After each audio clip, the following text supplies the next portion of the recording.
Abrego Garcia has landed in the United States to face justice. On May 21st, a grand jury in the Middle District of Tennessee returned a sealed indictment charging Abrego Garcia with alien smuggling and conspiracy to commit alien smuggling in violation of Title 8 USC 1324. We want to thank President Bukele for agreeing to return Abrego Garcia to the United States. Our government presented El Salvador with an arrest warrant, and they agreed to return him to our country. So over 2 months ago, the Trump administration admitted that it had mistakenly deported Kilmar Abrego Garcia. Today, he has returned to the United States, and as you just heard from Attorney General Pam Bondi, he is now facing charges. So here's Bondi with more on what Garcia has actually been charged with. Upon completion of his sentence, we anticipate he will be returned to his home country of El Salvador. The grand jury found that over the past 9 years, Abrego Garcia has played a significant role in an alien smuggling ring. They found this was his full-time job, not a contractor. He was a smuggler of humans and children and women. He made over 100 trips, the grand jury found, smuggling people throughout our country.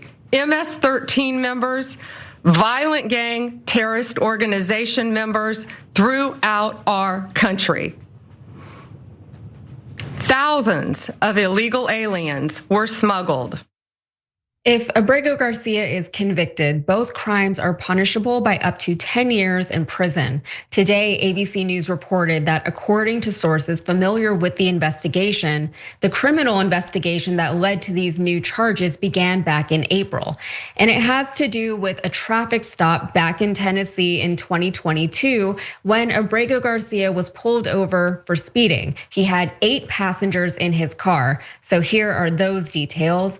Abrego Garcia told police they had been working construction in Missouri. According to body camera footage of the 2022 traffic stop, the Tennessee troopers, after questioning Abrego Garcia, discussed among themselves their suspicions that Abrego Garcia might be transporting people for money because 9 people were traveling without luggage. But Abrego Garcia was not ticketed or charged.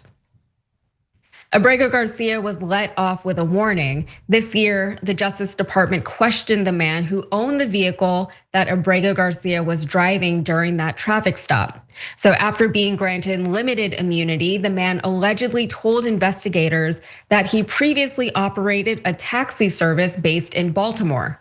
He claimed to have met Abrego Garcia around 2015 and claimed to have hired him on multiple occasions to transport undocumented migrants from Texas to various locations in the United States.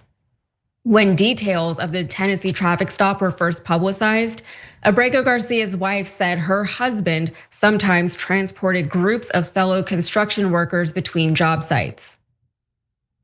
The indictment alleges that Abrego Garcia picked up the migrants in Houston, Texas, and then transported them deeper into the United States. So Abrego Garcia and 6 co-conspirators also allegedly collected financial payments from migrants for their movements, according to the indictment. That money was then transferred between one another, the Justice Department said, claiming it was an effort to hide their origins.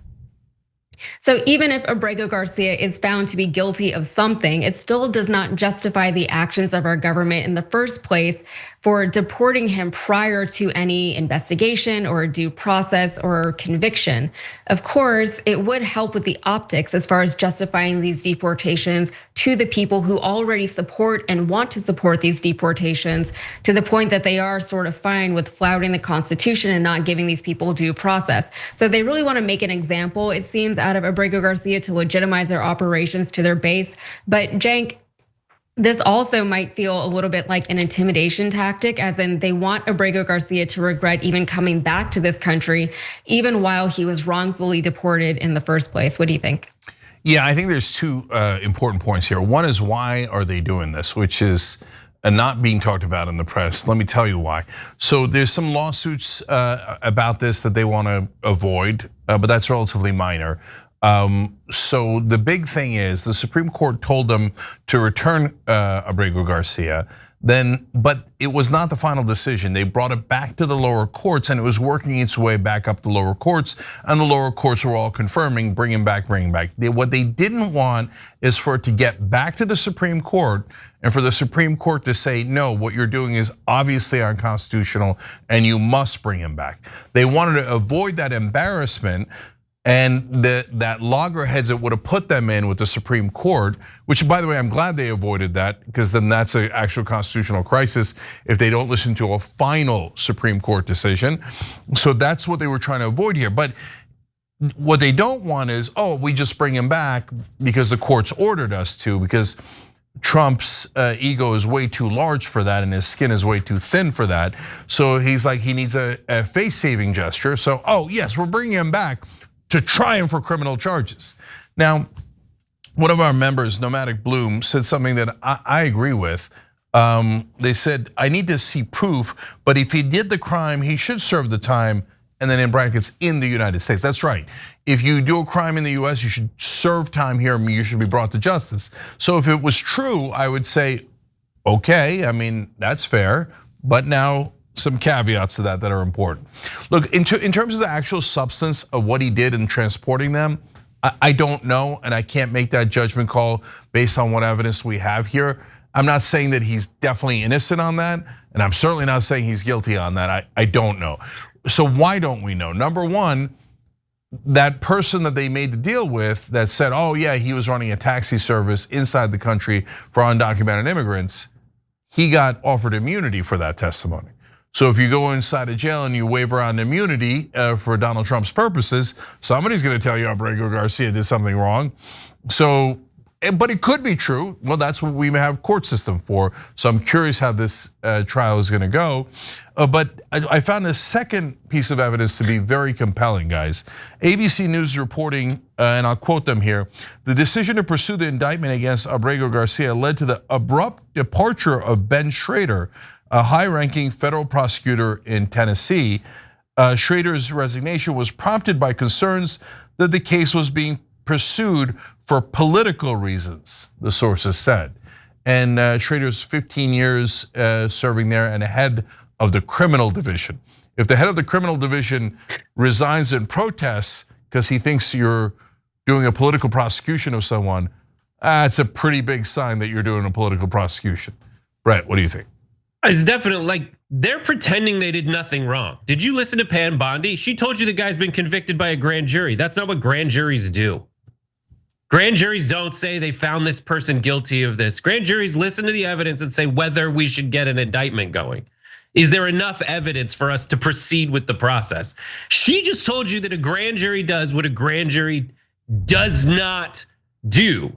And she does that because it's and now she's pretending that everything was above board, and now we've really got the guy. No, they messed up.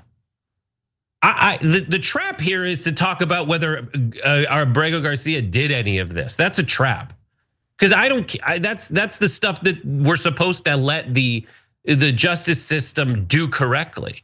The crooks here are the Trump administration. The crooks here are the Trump administration that just was like, oh, let's just throw people out of the country regardless of whether we're giving them due process, something that is guaranteed in the Constitution of the United States. They skipped that part. They got caught for skipping that part. Every court along the way said, you skipped that part, we caught you. And there's Pam Bondi being like, you guys are all making a mistake. We're doing everything right, and this guy's going to jail. He's been convicted already. If I said something like this on that show, they would rightly sue me for it because he hasn't been convicted of jack squat yet.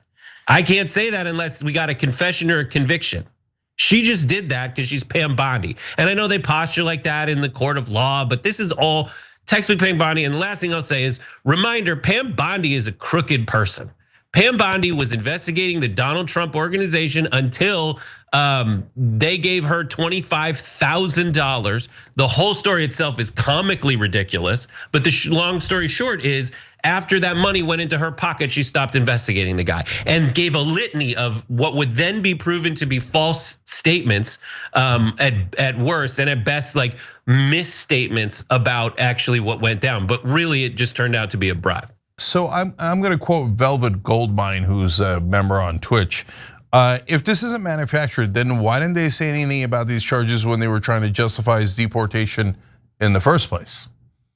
So that's a good question. They claim, oh, well, we looked into him and golly gee, this crime popped up out of nowhere. And then we had to go find an informant who we were going to give immunity to and let him out of jail at some point, right? And then so now we're now deeply concerned about this new crime we happen to coincidentally find to cover our tracks, but we're super concerned about it. Well, maybe, but I doubt it. So look, I'm not saying again that I know how the court's going to rule on the actual case here, but the most important point is the one Brett's making, which is this isn't about one particular person, whether they did or did not do a crime. And again, let me clarify one other thing about the crime. They're making it sound like he smuggled in these poor people into the country. It was driving, the allegations are driving people to work. They happen to be undocumented. And so that's apparently what's like the most dangerous, horrible crime in the world. So we'll let the courts adjudicate that, and that's the point. That's our constitutional republic, where courts decide that, and not these bozos who are running roughshod over the Constitution and saying, who cares about due process? Let's lock up random people. Yeah, I hate the optics of it, and I know that their base is going to say, look, see, he was a criminal all along, and they're in their minds it's going to justify everything that happened, but it simply will not, because we know that this never should have happened in the first place. And no matter what they find in this investigation, whatever they end up finding, it's never going to make what they did in the first place okay. And I feel like that point needs to just be emphasized until we can't say it anymore, because we know how it's going to play out. Every time you ring the bell below, an angel gets his wings. Totally not true, but it does keep you updated on our live shows.